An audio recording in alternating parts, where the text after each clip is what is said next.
Assalamualaikum warahmatullahi wabarakatuh. Ketemu lagi dengan saya Widya Novitasari.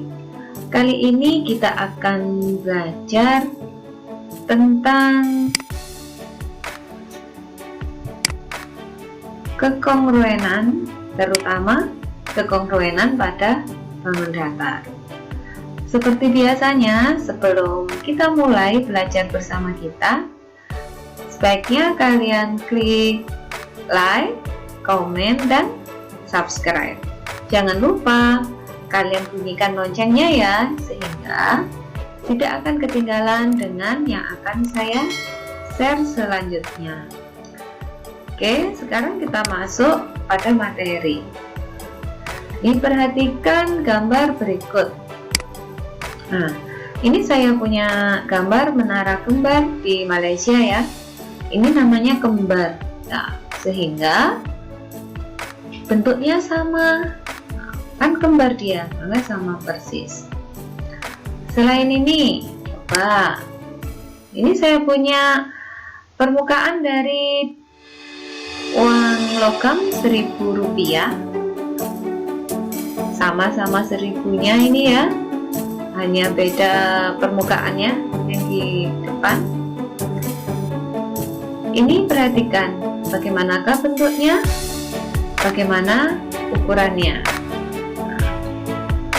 Gambar yang ketiga, ini malah ada 3 gambar handphone dengan tipe yang sama, jenisnya sama. Dari tadi yang kita bicarakan yaitu tentang gambar, tentang benda-benda yang sama.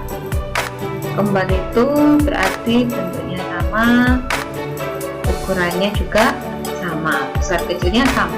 Namanya juga ini kembar, sama persis.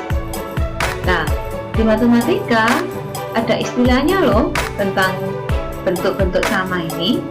Nah, dalam matematika, apabila ada 2 benda yang memiliki bentuk yang sama, itu disebut dengan kekongruenan atau kongruen.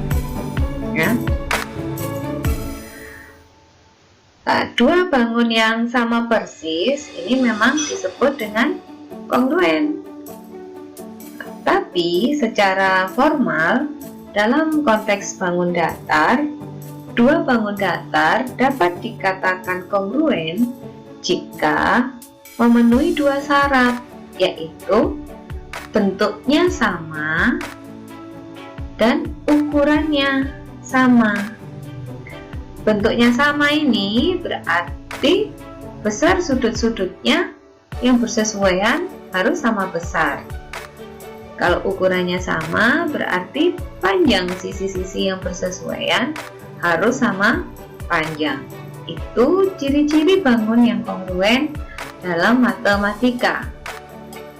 Dia bisa dikatakan kongruen jika memenuhi 2 syarat. Oke, diingat-ingat 2 syaratnya tadi. Sudutnya yang bersesuaian harus sama besar dan panjang sisinya harus sama panjang. Nah, di sini ada contoh. Ada 2 gambar belah ketupat, ada belah ketupat ABCD dan EFGH. Apakah 2 belah ketupat ini kongruen? Untuk membuktikan 2 belah ketupat ini kongruen, kita harus kembali lagi pada 2 syarat kongruen tadi, yaitu 2 bangun ini harus mempunyai besar sudut yang sama. Sudut yang bersesuaian harus sama besar, dan syarat yang kedua yaitu panjang sisinya harus sama panjang. Kita mulai dari sudut sekarang. Di sini hanya ada sudut C 40 dan sudut F-nya 140 derajat. Nah, apakah ini sama?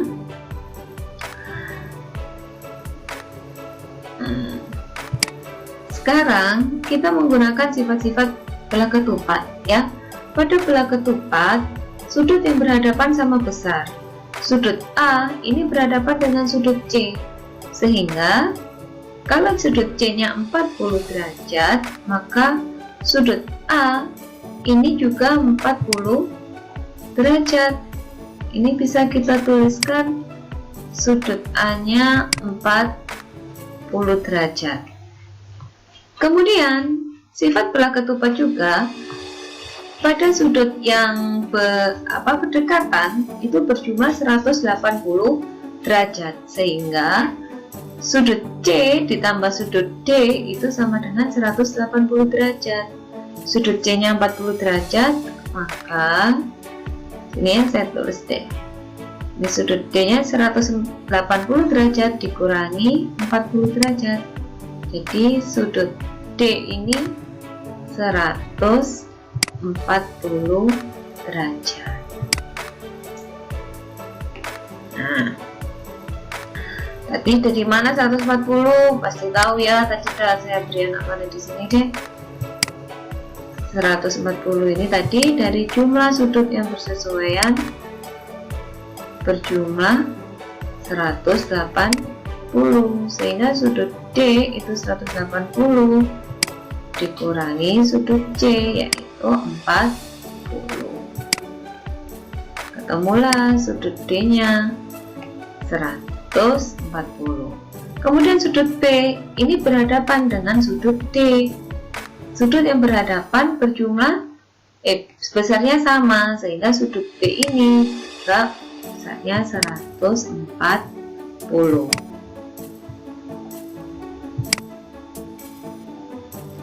Sekarang kita ganti ke belah ketupat EFGH. Di sini diketahui sudut F 140 derajat. Sudut H-nya berhadapan dengan sudut F, sehingga sudut H ini berjumlah besarnya juga 140. Nah, sudut G dan sudut H ini saling berdekatan, sehingga sudut G ini bisa kita cari dengan sifat sudut yang berdekatan berjumlah 180 derajat, sehingga sudut G ini bisa dicari dari 180 dikurangi 140.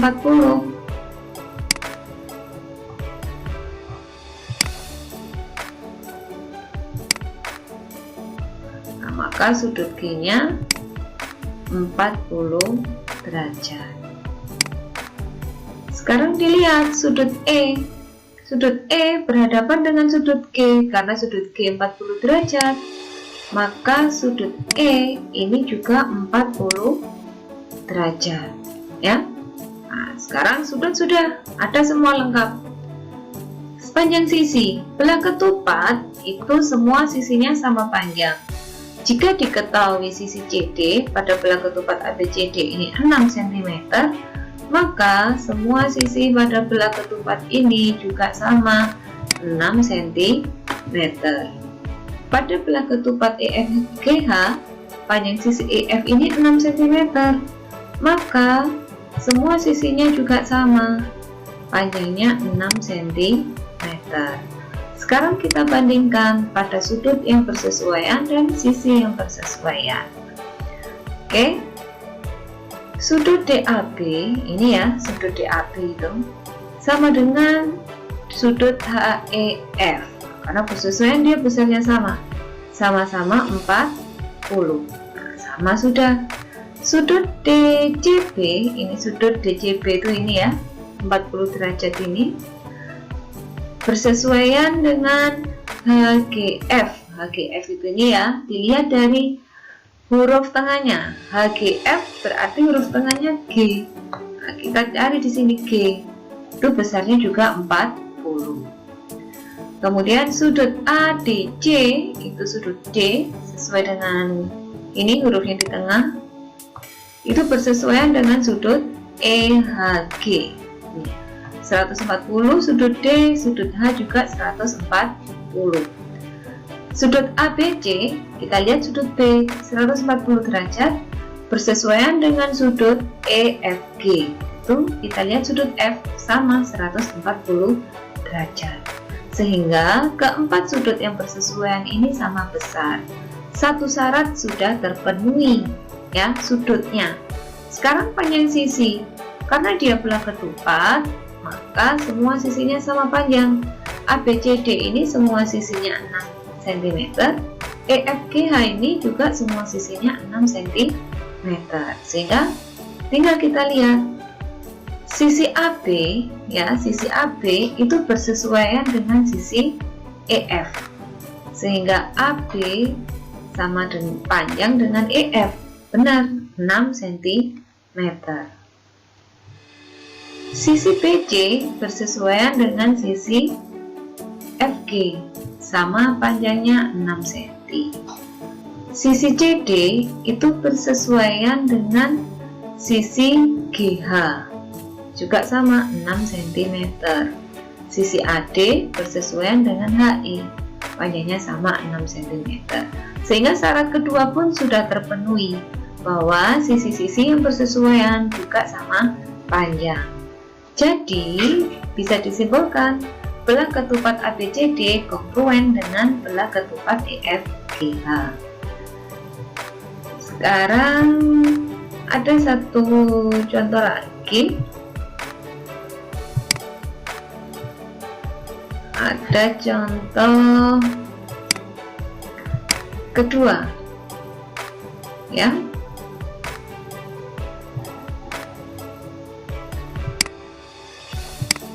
Akhirnya contoh kedua ini ada dua bangun yang kongruen, sudah diketahui. Kalau melihat soal, dilihat ini sudah diketahui bahwa kongruen, dia sudah kongruen. Tentukan besarnya sudut E. Kita tinggal lihat sudut E itu bersesuaian dengan sudut apa? ABCD kongruen dengan EFGH. Nah, di sini sudut A itu bersesuaian dengan sudut F, 45 derajat. Sudut D diketahui 120 derajat. Kalau di segi ini bangun satunya, sudut H-nya yang diketahui 60 derajat. Ini kongruen, pasti sudutnya yang bersesuaian sama besar. Kita tinggal melihat A ini sama dengan F, sehingga F 45 derajat. Saya tulis di sini. Ini 45 derajat. Kemudian ini sudut G itu bersesuaian dengan sudut D, yaitu 120 derajat. Sehingga untuk mendapatkan sudut E yang besarnya X, kita bisa menggunakan sifat dari besar jumlah sudutnya segi 4. Segi 4 itu berjumlah 360 derajat. Sehingga untuk mencari sudut E itu bisa 360 derajat dikurangi dengan besarnya sudut F ditambah besarnya sudut H ditambah besarnya sudut G. Sudut F itu 45 derajat, sudut H 60 derajat, sudut G nya 120 derajat. Yang di dalam kurung ini dikerjakan dulu penjumlahan. Itu 45 ditambah 60 ditambah 120, itu hasilnya 225. Sehingga 360 derajat dikurangi 225 sama dengan 35 derajat. Jadi besarnya sudut E itu sama dengan 35 derajat. Oke, demikian belajar kita hari ini. Pasti akan ada materi-materi selanjutnya, karena materi kongruen ini masih banyak lagi yang akan kita bahas.